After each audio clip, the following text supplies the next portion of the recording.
നമ്മുടെ ഇൻഡസ്ട്രിക്കും big budget സിനിമകൾ എടുക്കാൻ പറ്റുമെന്നുള്ള ഒരു കോൺഫിഡൻസ് കൊടുത്ത മലയാളത്തിൻ്റെ ആദ്യത്തെ 50 കോടി നമുക്ക് തന്ന ഇൻഡസ്ട്രിയിൽ ഹിറ്റായ ലാലേട്ടൻ്റെ ജിത്തു ജോസഫിൻ്റെ സിനിമയായിരുന്നു ദൃശ്യം. ഇന്നലത്തെ പോലെ ഓർമ്മയുണ്ട് അന്നത്തെ ആ ഒരു റിലീസ് എന്ന് പറയുന്നത്. ഇത് ഞാൻ പലപ്പോഴും ലൈവ് വരുന്ന സമയത്ത് നിങ്ങൾ ചോദിക്കുമ്പം ഏറ്റവും മികച്ച തിയേറ്റർ എക്സ്പീരിയൻസ് ഏതായിരുന്നു എന്നൊക്കെ ചോദിക്കുമ്പോഴേക്കും ഞാൻ പല പ്രാവശ്യം പറഞ്ഞിട്ടുള്ള കാര്യമാണ്. പക്ഷേ 11 വർഷം കടന്നു പോയപ്പം ഇങ്ങനൊരു വീഡിയോ ചെയ്യണമെന്ന് എനിക്ക് തോന്നി. 2013 ഡിസംബർ 19 അത് റിലീസായത്. അതിൻ്റെ ഒരു എക്സൈറ്റ്മെൻറ്റും അന്നത്തെ എക്സൈറ്റ്മെൻറ്റ് അതുപോലെ തന്നെ എൻ്റെ മനസ്സിൽ ഇപ്പോഴും ഉണ്ട്. അത് ഞാൻ ഇവിടെ ഷെയർ ചെയ്യാമെന്നാണ് വിചാരിക്കുന്നത്. ഈ സിനിമ അത് എനിക്ക് എൻ്റെ ഓർമ്മ കറക്റ്റാണെങ്കിൽ ഉദയനാണ് താരം മുതൽ എല്ലാ പടങ്ങളും ലാലേട്ടൻ്റെത് റിലീസിൻ്റെ ഞാൻ പോയി കാണും. അത്രയ്ക്ക് ഒരു ഡൈ ഹാർഡ് ഫാനാണ്. 1-2 പടങ്ങൾ മാത്രമേ എനിക്ക് കാണാൻ പറ്റാതായിട്ടുള്ളൂ. ഒന്ന് ഈ കനൽ എന്നുള്ള സിനിമ എനിക്ക് റിലീസിനൊന്നും കാണാൻ പറ്റിയില്ല.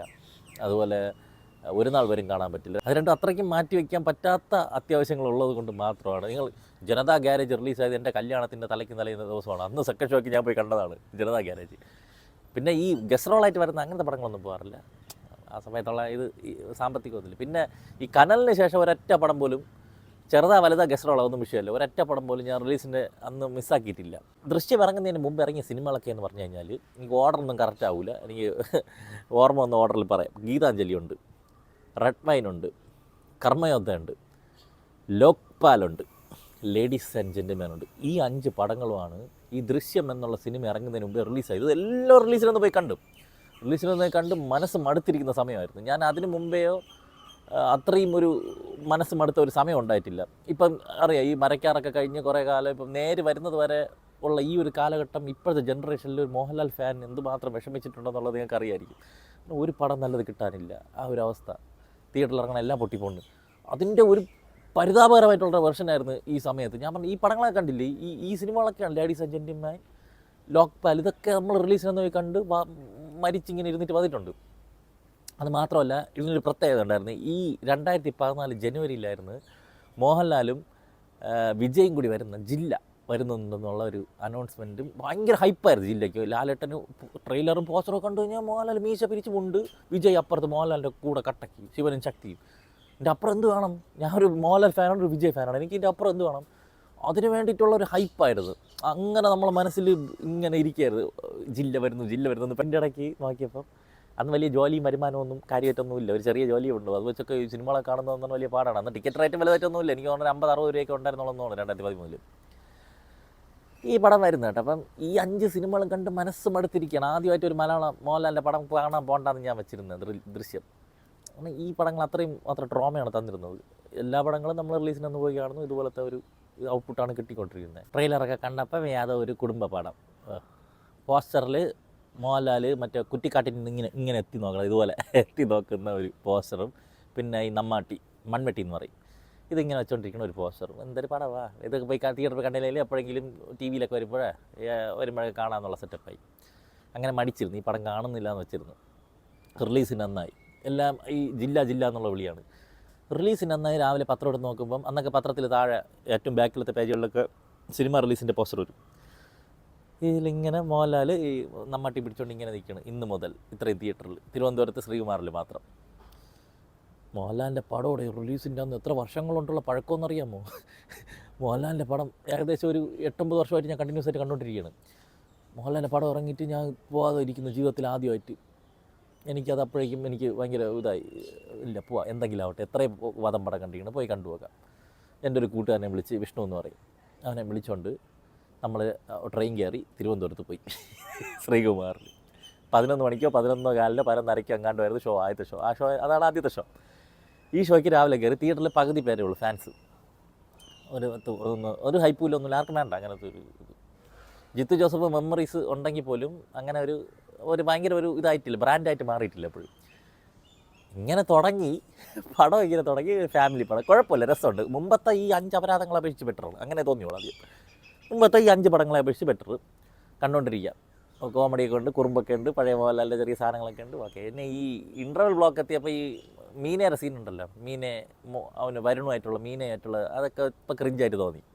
എന്നാലും കുഴപ്പമില്ല. ഇൻ്റർവെല് വിളിച്ച്, എൻ്റെ കുറേ കൂട്ടുകാരുണ്ട് കട്ട മോഹൻലാൽ ഫാൻ, അവനെ വിളിച്ച് ഞാൻ അപ്ഡേറ്റ് ചെയ്യും സിനിമകൾ. ഞാൻ ആദ്യം കാണണമെങ്കിൽ ഞാൻ അപ്ഡേറ്റ് ചെയ്യും, അവൻ ആദ്യം കാണണമെങ്കിൽ അവൻ അപ്ഡേറ്റ് ചെയ്യും. അങ്ങനെയാണ് സിനിമകളുടെ കാര്യങ്ങൾ. അപ്പോൾ അപ്പോൾ അവനെ വിളിച്ച് ഞാൻ പറഞ്ഞു, എടേ കുഴപ്പമില്ലടേ, മറ്റേ സ്നേഹ വീടൊക്കെ പോലത്തൊരു പടം, കുഴപ്പമില്ല എന്നും പറഞ്ഞുകൊണ്ട് സെക്കൻഡ് ഹാഫ് അങ്ങ് കയറിക്കൊടുത്ത്.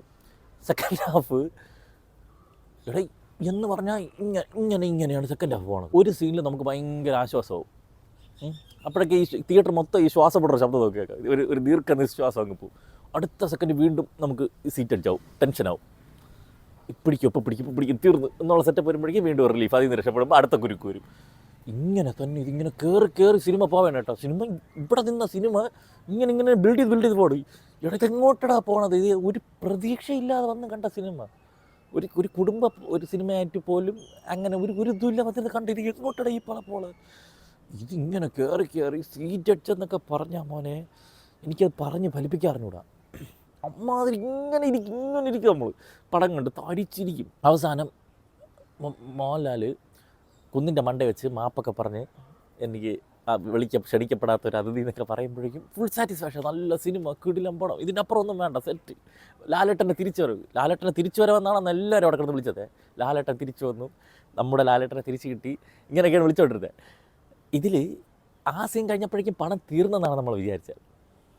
അത് കഴിഞ്ഞിട്ടുണ്ടേ ലാലേട്ടൻ ഇങ്ങനെ പോലീസ് സ്റ്റേഷനിൽ പോയി ഒപ്പിട്ടിട്ട് എന്തോ ഒരു ഡയലോഗ് അടിച്ചിട്ട് തിരിച്ച് പറഞ്ഞു. നമുക്ക് എന്താണെന്ന് മനസ്സിലായല്ലോ. കലപ്പയും വെച്ചോണ്ടും പാശ കൊടുത്തുകൊണ്ടിരിക്കണ ആ ഇതിൽ ഇറങ്ങി പറഞ്ഞു.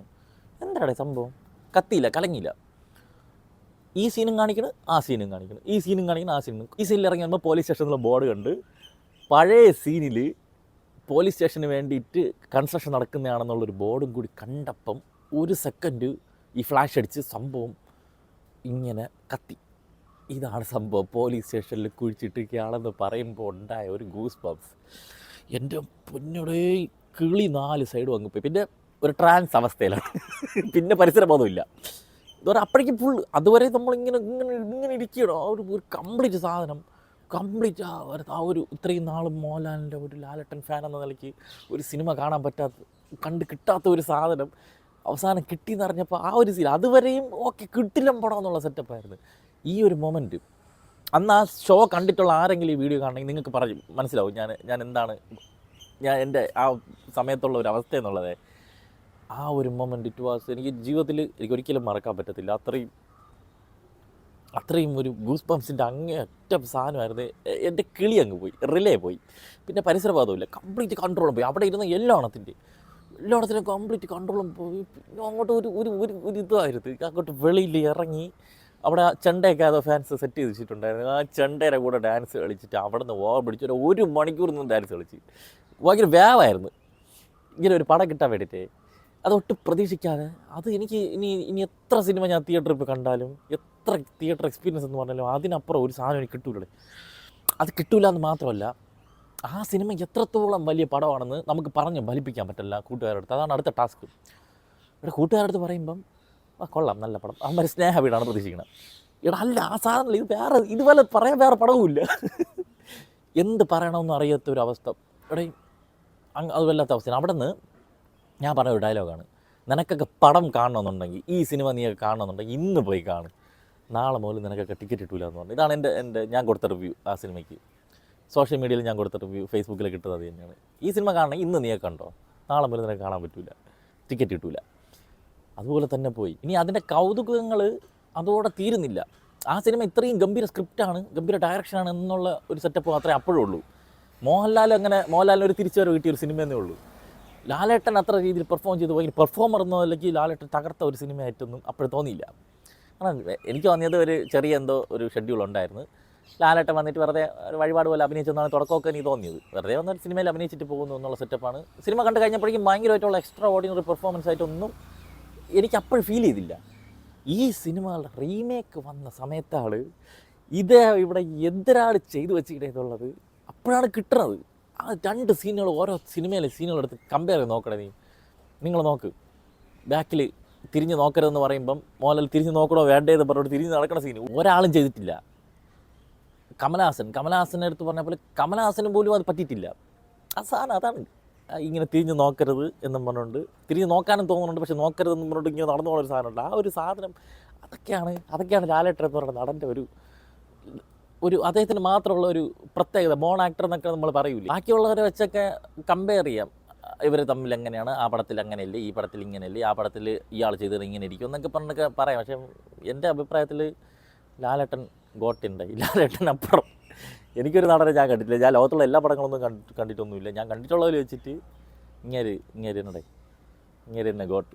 എനിക്കതിൻ്റെ ഒരു ഭാഗ്യം എന്ന് പറയണത്, ദൃശ്യം കൊള്ളാം, സൂപ്പറാണ്ട്, വേറെ ലെവലാണെന്ന് പറഞ്ഞുകൊണ്ട് ആ പടം പോയി കണ്ട് അവർക്കും ഇഷ്ടപ്പെടും, അവർക്ക് സൂപ്പറായിട്ട് ത്രില്ലടിക്കും, എല്ലാം ഓക്കെയാണ്.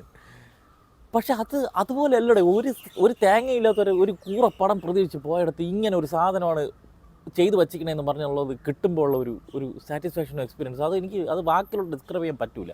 അത് ആ ഷോയ്ക്ക് അന്ന് എത്ര ഒരു 80-90 പേര് ആ ഷോയ്ക്ക് വന്ന് കാണും. ആ 90 പേർക്കും അറിയാം അതെന്തായിരുന്നു. ഇല്ലെങ്കിൽ കേരളത്തിൽ ദൃശ്യം സിനിമയുടെ ഫസ്റ്റ് ഷോ കണ്ടവർക്കറിയാം ആ ഒരു എക്സ്പീരിയൻസ്. പിന്നീടത്തെ ആ പടത്തിൻ്റെ ഷോ കണ്ടവർക്ക് പോലും കിട്ടൂല. ഇനി ഏത് പടം വന്നാലും കിട്ടുമെന്ന് എനിക്ക് തോന്നുന്നില്ല. അല്ലെങ്കിൽ ഒരു ഹൈപ്പ് വേണം, ഈ പടം കൊള്ളായിരിക്കും എന്നുള്ളൊരു ഹൈപ്പ് ഇനി അങ്ങോട്ട് വരും സോഷ്യൽ മീഡിയയിലോ അതിലൊക്കെ. ആ സമയത്ത് ഹൈപ്പ് എന്നൊരു സാധനമേ ഇല്ലായിരുന്നു ദൃശ്യത്തിന്. അതാണ്. അപ്പോൾ ഇത്രയും ഒന്ന് പറയണമെന്ന് തോന്നി. ഇനി അന്നത്തെ എൻ്റെ കുറേ കോപ്രായങ്ങൾ കൂടി ഉണ്ട്. അന്നൊക്കെ എനിക്ക് കാണുമ്പോൾ ക്രിഞ്ചായിരുന്നു. ഇപ്പോൾ എനിക്കത് പ്രൗഡാണ് തോന്നുന്നത്. കുറച്ച് സീനുകൾ കൂടി ഞാൻ ഇട്ടുതരാം.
പിന്നെ ഞാൻ ആഘോഷിക്കാം അല്ലേ?